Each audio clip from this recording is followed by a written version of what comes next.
আমি আমার প্রবাসী ভাইদের উদ্দেশ্যে ভিডিওটি করতেছি, কথাগুলো একটু মন দিয়ে শুনবেন। যারা বিশেষ করে এখন বাংলাদেশে যেতে চাচ্ছেন ছুটিতে, বাংলাদেশের আইন শৃঙ্খলা এখন মানে একবার তলানিতে গেছে গা।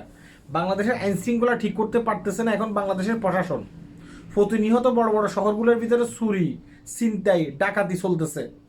ব্যবসায়ীদেরকে ধরে রাস্তার ভিতরে মারধর করে তাদের কাছ থেকে স্বর্ণ অলংকার নিয়ে যাচ্ছে। মা বোনেরা এখন বাংলাদেশে নিরাপদ না, মায়ের কোলে শিশু এখন বাংলাদেশে নিরাপদ না।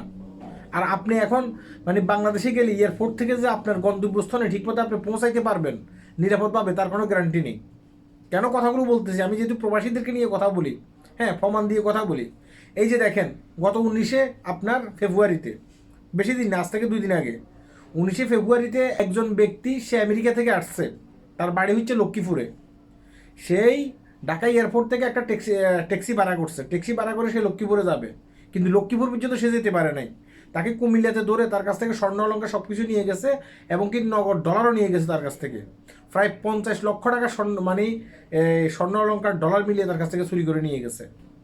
বাংলাদেশে এখন প্রশাসন আপনার মানে আইন শৃঙ্খলা নিয়ন্ত্রণে রাখতে পারতেছে না।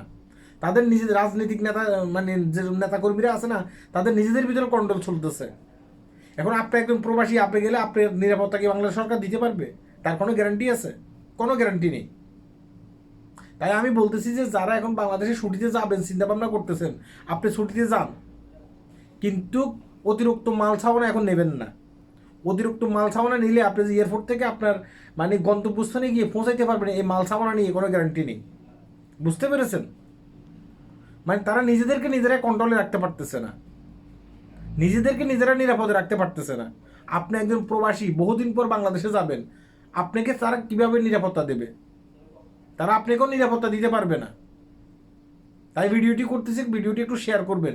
আর বিশেষ করে যারা বাংলাদেশে এখন যেতে চাচ্ছেন, আমি আবারও বলতেছি যে আপনি বাংলাদেশে যান, কিন্তু স্বর্ণ অলংকার থেকে শুরু করে দামি জিনিস এখন নেবেন না, কারণ এয়ারপোর্ট থেকে যে আপনার গন্তব্যস্থান আপনি ঠিকমতো পৌঁছাবেন তার কোনো গ্যারান্টি নেই। আল্লাহ হাফেজ।